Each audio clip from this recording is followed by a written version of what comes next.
बिस्मिल्लाहिर्रहमानिर्रहीम। अस्सलाम वालेकुम नाज़रीन, आप यूट्यूब चैनल देख रहे हैं। मैं इमरान खान हूँ। मशरिक़ वस्ता की जनूबी एशिया की सूरत इंतहाई ख़राब है। पाकिस्तान और अफगानिस्तान के बीच में झड़पें चल रही हैं और ये सिलसिला अभी तक रुका नहीं है। ईरान के सुप्रीम लीडर आयतुल्लाह ख़ामनेई को असैसिनेट कर दिया गया है। डोनाल्ड ट्रंप ने और नेतन्याहू ने यह दावा किया था उनकी असैसिनेशन का कि उन्हें शहीद कर दिया गया है, लेकिन कोई तस्दीक या तरदीद ईरान से नहीं आ रही थी। लेकिन बिलाखिर अभी तस्दीक आ गई है और ईरान की न्यूज़ एजेंसी ने भी कह दिया, वहाँ के अब ऑफिशियल्स भी बता रहे हैं कि आयतुल्लाह ख़ामनेई जो है वो शहीद हो गए हैं अमेरिका और इसराइल के हमले में। लगभग 3 दहाइयों से ज़्यादा हो गया इनको हदफ बनाने की कोशिश की जा रही थी। ये टारगेट थे अपने मुल्क के दुश्मनों के और हमेशा ये हमलों से बचते चले आ रहे थे। लेकिन अब आयतुल्लाह ख़ामनेई नहीं रहे। उनकी जो आखिरी पोस्ट है वो बड़ी पावरफुल थी और उसमें उन्होंने बनाम नामे हैदर ये उस पर लिखा था और एक तलवार है गोल्डन कलर की और अल-जुल्फ़िकार है, वो हज़रत अली रज़ी अल्लाह तआला अन्हु से मंसूब तलवार, और उसके साथ मिसाइल्स हैं ईरान के जो बरस रहे हैं और बड़ी पावरफुल पिक्चर थी। और उसके साथ उन्होंने जो शेर लिखा उसका उर्दू में तर्जुमा ये है कि फ़िरौन से कह दो मूसा दरियाए नील पर आ रहे हैं और अली अपनी जुल्फ़िकार के साथ इसराइल आ रहे हैं। ये जनाब उस शेर का मतलब था। तो ये एक बहुत बड़ी डेवलपमेंट है और यानी इस खित्ते के अंदर सबसे पुराना इक़्तिदार, सबसे ज़्यादा अरसे तक इक़्तिदार में रहने वाली शख्सियत हैं और इनका बड़ा असर रसूख था ईरान में, पूरे रीजन में। और ये ख़बर ये इतनी जल्दी डिफ्यूज़ नहीं होगी, इसके बड़े असरात होंगे ना सिर्फ ईरान के अंदर बल्कि पाकिस्तान समेत पूरे खित्ते में इसके असरात होंगे। आप बहुत बड़े बड़े इज्तिमा देखेंगे, बहुत बड़े बड़े मुजाहरे देखेंगे, ना सिर्फ ईरान के अंदर, इराक़ के अंदर, बाकी ममालिक के अंदर, यमन के अंदर, आपको पाकिस्तान के अंदर बहुत बड़े बड़े मुजाहरे होते हुए दिखाई देंगे। दुनिया भर के मुल्कों में होगा। और ये क्योंकि एक रूहानी लीडर थे और ईरान को ये कंट्रोल करते थे और पूरा निज़ाम जो है वो इनके ज़रिए से चलता था और इनका एक अपना खुदकार तरीका भी है कि जानशीन कैसे मुकर्रर हो जाता है। अगर कोई सुप्रीम लीडर ना रहे, उनका इंतकाल हो जाए, उनकी शहादत हो जाए, तो अब एक बहुत बड़ा इम्तिहान है ईरान के ऊपर भी कि उन्हें सब्र करना पड़ेगा और ईरान को रिटेलिएट करता रहना पड़ेगा, क्योंकि अमेरिका के पास टाइम बहुत कम है। मैं आगे चल के आपको बताता हूँ कि अमेरिकन जो है वो कहाँ फंस गए हैं और डोनाल्ड ट्रंप को ये सारा कुछ बहुत जल्दी जल्दी करना पड़ेगा अगर उन्हें रजीम चेंज करना है या अपने दूसरे अहदाफ हासिल करने हैं। इन अहदाफ के बारे में हम आगे चलकर बात करते हैं। लेकिन अब जो है वो ये तस्दीक हो चुकी है आयतुल्लाह ख़ामनेई की शहादत की, और ये तस्दीक की गई है। पहले डोनाल्ड ट्रंप ने, उन्होंने ये कहा कि और उन्होंने बड़ा सख्त ट्वीट लिख कर ये कहा आयतुल्लाह ख़ामनेई के बारे में कि वो शहीद हो गए हैं, असैसिनेट कर दिया गया है। और उसके बाद नेतन्याहू ने भी एक ट्वीट के अंदर कहा और बाकी लोगों ने भी कहा। तो पाकिस्तान की मीडिया में नेतन्याहू को तो दिखाया जा रहा है, इमरान खान साहब को नहीं दिखाया जा सकता। ये प्रॉब्लम तो हमारे चलते रहेंगे। ईरान के ऊपर ताबड़तोड़ हमले किए गए हैं अमेरिका की जानिब से और इसराइल की जानिब से, और लगातार ईरान के शहरों के ऊपर आग बरस रही है। चाहे पाकिस्तान का मीडिया है चाहे इंटरनेशनल मीडिया है, वो ज़्यादातर ये दिखा रहे हैं कि ईरान जो मिसाइल दाग रहा है वो कितना नुकसान पहुंचा रहे हैं और कहाँ कहाँ पर नुकसान कर रहे हैं, जबकि ईरान के अंदर जो हो रहा है उससे बहुत कम रिपोर्ट किया जा रहा है। यानी ज़्यादा मिसाइल और तबाही ईरान के अंदर हुई है, ज़्यादा एयर स्ट्राइक्स जो है वो ईरान के ऊपर हुई हैं। ईरान के पास तो एयरफोर्स भी नहीं है, तो बहुत बड़े पैमाने पर ईरान के ऊपर अटैक्स हुए हैं, लेकिन वो अटैक उस तरह से रिपोर्ट नहीं हुए। और ऐसा लगता है कि पाकिस्तानी मीडिया हो या आलमी मीडिया हो, उन्हें इसराइल से ज़्यादा खबरें मिल रही हैं और बाकी ममालिक से ज़्यादा खबरें मिल रही हैं, और ईरान में उनके खबरों के लिए सोर्सेज बहुत कम है, वहाँ से उन्हें खबरें नहीं मिल रही। ईरान में बड़े अफसोसनाक वाक़यात हुए। उनमें एक बहुत बड़ा वाक़या जो है बच्चियों के स्कूल के ऊपर जो एक हमला हुआ, बड़ा खौफनाक, उसमें अब तक की इतला के मुताबिक कुछ आदादोशुमार ये बता रहे हैं कि 100 से ज़्यादा बच्चियां शहीद हो गई हैं। कुछ ये कह रहे हैं कि 86 बच्चियां शहीद हुई हैं, कुछ 50 के करीब बता रहे हैं। लेकिन ये बहुत बड़ा और हौलनाक वाक़या है और बड़ा अफसोसनाक वाक़या है। और ये इसका जो इल्ज़ाम है वो अमेरिका और इसराइल के ऊपर आता है। डोनाल्ड ट्रंप ने और नेतन्याहू ने मिलकर ये अटैक किया है। ईरान ने बड़ी तेज़ी से हमले किए हैं बहुत सारी जगहों पर। यूएई और बहरीन के अंदर ज़्यादा अटैक किए गए हैं। सऊदी अरब में भी हुआ, उर्दन में भी हुआ, कतर में भी हुआ। इन जगहों पे जो अमरीकी अड्डे हैं वहाँ पे अटैक किया गया ईरान की जानिब से और काफ़ी मिसाइल दागे गए। लेकिन जो ज़्यादा हमला हुआ है, कुवैत के अंदर भी हमला हुआ, लेकिन ज़्यादा जो हमला हुआ वो 2 मुल्कों के अंदर।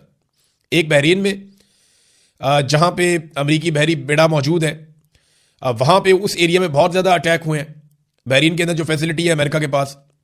और दूसरा यूएई में बहुत ज़्यादा अटैक हुए और यूएई में कई बम ऐसी जगहों पर जाकर लगे हैं जहाँ पे ये कहा जा रहा था कि अमेरिकन वहाँ पे रहते हैं। यानी रिहायशी इलाकों में भी बम लगे हैं, जाके एक बहुत बड़ा होटल है उसके जलने के मनाज़र नज़र आ रहे थे। फिर जब ये पता चला कि यहाँ से कुछ फ्लाइटें निकलने वाली हैं दुबई से और लोग यहाँ से निकल रहे हैं, तो फिर एयरपोर्ट के ऊपर भी ड्रोन हमला हुआ। फिर इसी तरह बहरीन में भी एयरपोर्ट के ऊपर एक ड्रोन हमला हुआ। तो ईरान जो है वो बड़ा अग्रेसिवली आया। ये एकदम ये तवक्को कोई नहीं कर रहा था कि ईरान इतना अग्रेसिवली आएगा, इतने जारहाना अंदाज में ईरान जवाब देगा, इसके बारे में कोई सोच भी नहीं सकता था। अब अमेरिका के लिए ना एक और बहुत बड़ा प्रॉब्लम पैदा हो गया। डोनाल्ड ट्रंप को इस लड़ाई को बहुत जल्दी कंक्लूड करना पड़ेगा और ये दिखाई भी दे रहा है। डोनाल्ड ट्रंप ने एक पार्टी में शिरकत की, वहां से भी वीडियोज आई और ऐसा शो किया गया जैसे उन्हें कोई जल्दी नहीं है, कोई परेशानी नहीं है। ये विजुअल्स क्रिएट किए गए, लेकिन ये सब जानते हैं कि ये काम उन्हें बहुत जल्दी करना पड़ेगा। ईरान के साथ इस लड़ाई को तूल नहीं दिया जा सकता। देखिए, दो बड़े अहदाफ हैं डोनाल्ड ट्रंप के। पहला हदफ तो यह है कि ईरान में रजीम चेंज हो जाए, लेकिन यह रजीम चेंज वो जमीन पर उतरे बगैर करना चाहते हैं। यानी अगर ईरान की सरजमीन पे कोई फौजी बाहर से आएंगे तो ईरान की सारी जो अवाम है वही फौज बन जाएगी, वो एक बहुत बड़ी मुसीबत बन जाएंगे और एक ऐसी दलदल में आने वाली फौज फंस जाएगी जिससे वो कई दहाइयों तक नहीं निकलेगी या कई सालों तक नहीं निकलेगी। लिहाजा वो जमीन पर उतरे बगैर ईरान के अंदर रजीम चेंज करना चाहते हैं। क्या रजा पहलवी या उनके लोग इतने मकबूल हैं ईरान के अंदर? तो उसका जवाब है कि नहीं।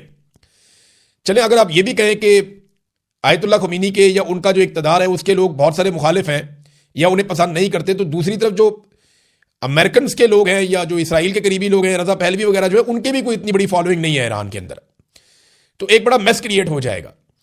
और अगर कुछ अहदाफ हासिल कर भी लिए गए और रजीम तब्दील ना हुआ तो अमेरिका ने फिर क्या हासिल किया?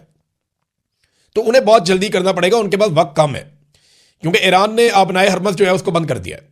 यहां से दुनिया का 20% पेट्रोल जाता है और यह एक बहुत बड़ा झटका लगेगा पूरी दुनिया को। दूसरा, ईरान ने जिस किस्म का अटैक किया है मिडिल ईस्ट के अंदर मुख्तलिफ ममालिक पे, यानी यूएई की मार्केट बहुत बुरी तरह मुतासर होगी। यूएई का जो सारा कारोबार है जिसपे वो बहुत पैसा बनाते हैं वो टूरिज्म का है और उनका रियल स्टेट का कारोबार है। ये अब कीमतें एकदम नीचे गिरेंगी।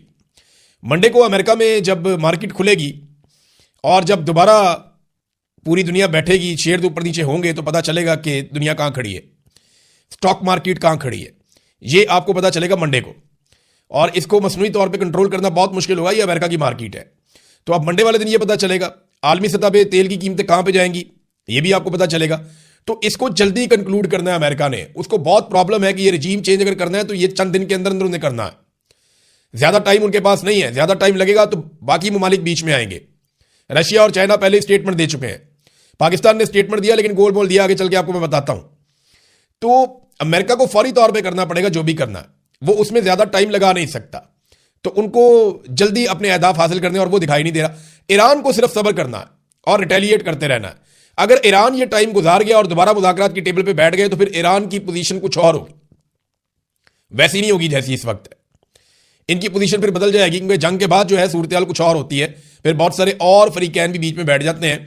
तो ईरान एक विक्टिम के तौर पे भी सामने आ सकता है। दूसरा हदफ जो अमेरिका का है वो ईरान की दिफाई सलाहियत, खास तौर पे जो उनकी मिसाइल की सलाहियत है उसको खत्म करना। अब चाहे वो किसी भी तरीके से करें, उनको तबाह करें, ईरान के साथ मुज़ाकरात करके करें या कुछ भी करके करें, उन्हें यह खत्म करना है। अब ये अहदाफ कैसे हासिल किए जा सकते हैं? ईरान अब कभी भी अपने हथियारों को नहीं छोड़ेगा, क्योंकि यही उसकी लाइफ लाइन है। ईरान को यह समझ आ गई है कि अगर ये मिसाइल भी उसके पास ना होते तो वो किसी को भी जवाब ना दे सकता। तो खित्ते के ममालिक के लिए भी अच्छी खबर नहीं है, पूरे खित्ते को आग के अंदर झोंक दिया गया है, और ना ही ईरान के लिए अच्छी खबर है। और अमेरिका को ये जो कुछ भी करना है वो बहुत तेजी से और जल्दी जल्दी करना पड़ेगा। और जंग के अंदर आपको पता है सही खबरें आ नहीं रही होती, तो हम कोई भी बात जो आपको करेंगे, खासतौर पे बड़े वाकयात के हवाले से, बड़ी शख्सियात के हवाले से, उनकी तस्दीक जब तक सरकारी सतह पे नहीं होगी तब तक आप कुछ नहीं कह सकते। यानी अगर ईरान के अंदर कोई बहुत बड़ी शख्सियत शहीद हो गई है तो फिर ईरान उसकी कंफर्मेशन करेगा तो आपको पता चलेगा, और ईरान इतनी जल्दी करेगा नहीं। वो जब तक के मुतबादिल बंदोबस्त नहीं करेगा तब तक वो कोई कंफर्मेशन नहीं देगा, ऐसा दिखाई देता है। दूसरी बात यह है कि आयतुल्लाह खुमैनी के कुछ अजीज, उनके एक बेटे के बारे में इत्तला आई, उनकी बहू के बारे में इत्तला आई, उनके एक दामाद के बारे में इत्तला आई कि वो शहीद हो गए, और जब कंपाउंड के ऊपर अटैक किया गया इसराइल और अमेरिका की जानिब से। नाज़रीन, थोड़ा सा पाकिस्तान की जानिब आए तो पाकिस्तानी वज़ीर आज़म ने कुछ ट्वीट्स किए हैं। उन्होंने बताया जी उनकी बात हुई अमीर कतर से, सऊदी अरब के वली अहद मोहम्मद बिन सलमान साहब से, शेख मोहम्मद बिन जैद अल नहयान यूएई के जो सरबराह हैं, हुक्मरान हैं, उनसे भी बात हुई है। तो शहबाज शरीफ साहब ने इनका नाम लिया, इनसे बात की, लेकिन ईरान के हुक्मरानों से शहबाज शरीफ साहब ने बात नहीं की। नंबर एक। नंबर दो, एक और चीज़ बड़ी इंपॉर्टेंट है कि शहबाज शरीफ साहब ने कहीं पे भी अमेरिका का नाम नहीं लिया। ये जंग अमेरिका ने शुरू की है, एक जगह पे उन्होंने इसराइल का नाम लिया और उन्होंने ईरान की भी मजम्मत की कि ईरान ने खलीजी ममालिक के ऊपर क्यों मिसाइल दागे जहां पे अमरीकी अड्डे मौजूद थे। तो ये तो ऑब्वियस था, जहां पे अमरीकी अड्डे होंगे वो वहीं पे जवाब देंगे। यानी अगर दो घर आमने सामने हैं, मेरे घर के ऊपर कोई पत्थर फेंकता है सामने वाले घर से और वो उनके घर के अंदर आया हुआ बंदा, तो सामने वाले से मेरे जितने मर्जी अच्छे ताल्लुकात हों, मैं उसको दो बातें ही कह सकता हूं, या तो इसको बाहर निकालो, तो या मुझे इजाजत दो मैं इसको मारूं। यानी मेरे पास तो तीसरा ऑप्शन ही कोई नहीं है ना, या तो इसको बाहर निकालें तो या मैं इसको मारूंगा। तो वो ये वाली सूरत बनी हुई, मैं सादा करके आपको समझा दिया। अब यहां पे पाकिस्तान के वज़ीर आज़म ने एक तो ईरानी क़यादत से बातचीत नहीं की, उनके बारे में कुछ नहीं लिखा, ना ही अमेरिका के बारे में उन्होंने कुछ लिखा, और अमरीकी सदर को शहबाज शरीफ साहब सेवियर कहते हैं जनूबी एशिया का। इसके ऊपर भी मैंने एक सर्वे करवाया। ये नाज़रीन ज़रा सर्वे आप देखें, आप सर्वे देखेंगे तो आपको पता चलेगा कि पाकिस्तानी कैसे सोचते हैं और शहबाज शरीफ कैसे सोचते हैं। शहबाज शरीफ साहब ने जो कहा था, पहले मैं आपके सामने रख देता हूं कि शहबाज शरीफ साहब ने जो कहा उसके ऊपर हमने एक सवाल करवाया अवामी सर्वे। डोनाल्ड ट्रंप जनूबी एशिया का मुहाफिज है, ये शहबाज शरीफ साहब ने कहा। क्या आप वज़ीर आज़म पाकिस्तान शहबाज शरीफ के इस दावे को दुरुस्त समझते हैं? हाँ के लिए या यस के लिए 1 लिखें, और नहीं के लिए या नो के लिए 2 लिखें। तो पाकिस्तानियों ने इसके ऊपर वोटिंग की और इसमें जो वाज़े जवाब आए वो 87.3% है, और जिन लोगों ने खाली बहस की वो 12.7% है। अब आ जाए जिन लोगों ने वादे जवाब दिए उनकी परसेंटेज क्या है। 98.2%, यानी 98.2% पाकिस्तानी ये कहते हैं कि शहबाज शरीफ का बयान गलत है, यानी डोनाल्ड ट्रंप जनूबी एशिया का मुहाफिज नहीं है, सेवियर नहीं है। और 1.8% लोग शहबाज शरीफ के इस दावे के हामी हैं, और वो ये कहते हैं कि डोनाल्ड ट्रंप जनूबी एशिया का मुहाफिज है। 2% से भी कम लोग शहबाज शरीफ की स्टेटमेंट के साथ खड़े हैं, और 98.2% लोग पाकिस्तानी शहबाज शरीफ के बयान के खिलाफ खड़े हैं। यह है नाजरीन सूरत हाल। अब दुनिया के ऊपर असरात क्या होने जा रहे हैं देखें। इस पे ईरान ने शुक्रिया अदा किया पाकिस्तान का, हालांकि पाकिस्तान ने गोल मोल स्टेटमेंट दिया, अक़वाम मुत्तहिदा में भी नाम नहीं लिया पाकिस्तान ने इसराइल का, अमेरिका का, और बगैर नाम लिए पाकिस्तान ने मजम्मतें की हैं। ईरान के ऊपर अटैक की भी और खलीजी ममालिक के ऊपर अटैक की भी मजम्मतें की हैं, लेकिन पाकिस्तान ने खुलकर वो स्टेटमेंट उस तरह से नहीं दिया। जितने भी तज्जियाकार हैं उन सबका ये मानना है कि ईरान के बाद पाकिस्तान की बारी आएगी और पाकिस्तान को कमज़ोर किया जाएगा। देखें ना, ईरान के अंदर अगर नया रजीम आ जाता है तो पाकिस्तान के ऊपर एक दबाव बढ़ जाएगा। फिर अफगानिस्तान के साथ पाकिस्तान के पहले ही हालात ख़राब हैं, इंडिया के साथ भी पाकिस्तान का बॉर्डर गर्म रहता है, तो पाकिस्तान पे हर तरफ से एक दबाव बढ़ेगा और पाकिस्तान को दबाया जाएगा। और मुसलमान मुल्कों के ना 2 मसले होते हैं सिर्फ हमेशा से, ये बात आप पल्ले बांध लें। 2 चीज़ें ऐसी हैं जो मुसलमान मुल्कों के लिए मसाइल बन जाती हैं। नंबर 1, उनके वसाइल। जितने ज़्यादा किसी मुसलमान मुल्क के पास वसाइल होते हैं, वो फिर दूसरों की नज़र होती है कि ये वसाइल हमें मिलने चाहिए, जैसा कि इराक के साथ हुआ, लीबिया के साथ हुआ, उनका सारा तेल निकल गया। अभी वेनेजुएला के साथ भी यही हुआ।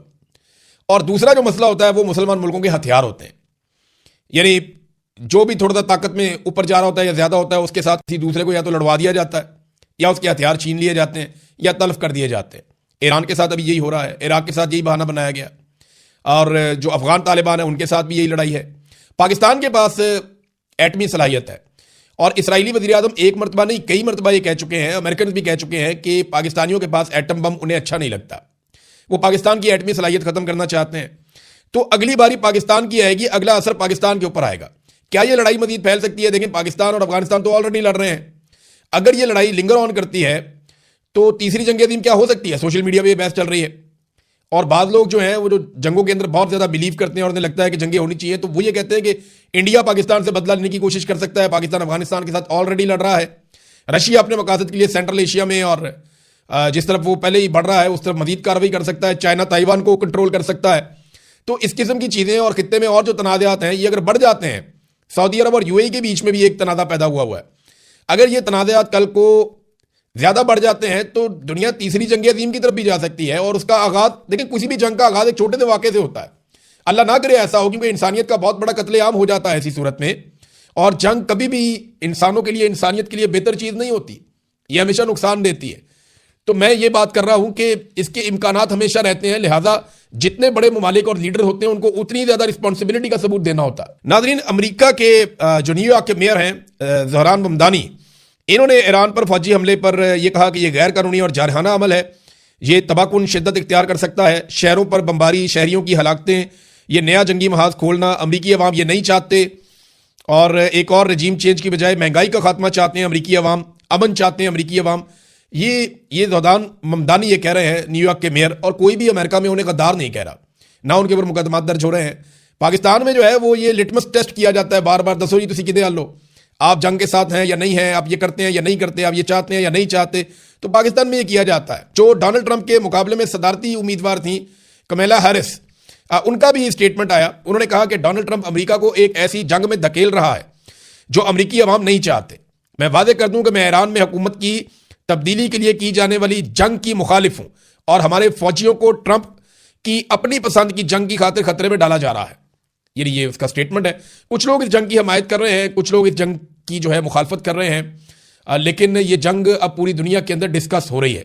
डोनाल्ड ट्रंप को जो भी अहदाफ हासिल करने हैं उसे बहुत तेजी से काम करना होगा और ये दिखाई भी दे रहा है।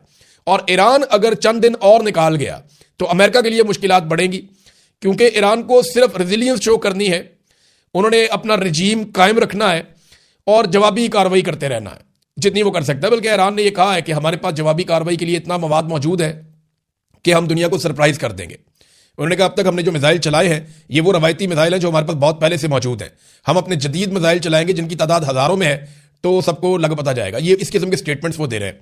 अब देखना है कि इन स्टेटमेंट्स के बाद क्या होता है। रशिया चाइना का रोल बहुत इंपॉर्टेंट है और पाकिस्तान को अपना रोल इसलिए भी प्ले करना पड़ेगा क्योंकि ये एक सेट पैटर्न है, बारी बारी सबकी बारी।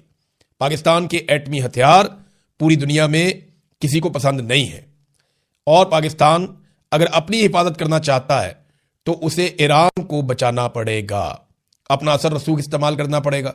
और ईरान अगर बच जाएगा तो फिर पाकिस्तान की बारी जल्दी नहीं आएगी, याद रखिएगा, क्योंकि ये बारी बारी सबकी बारी वाला फॉर्मूला है और ये अब से नहीं बड़े लंबे अरसे से चल रहा है।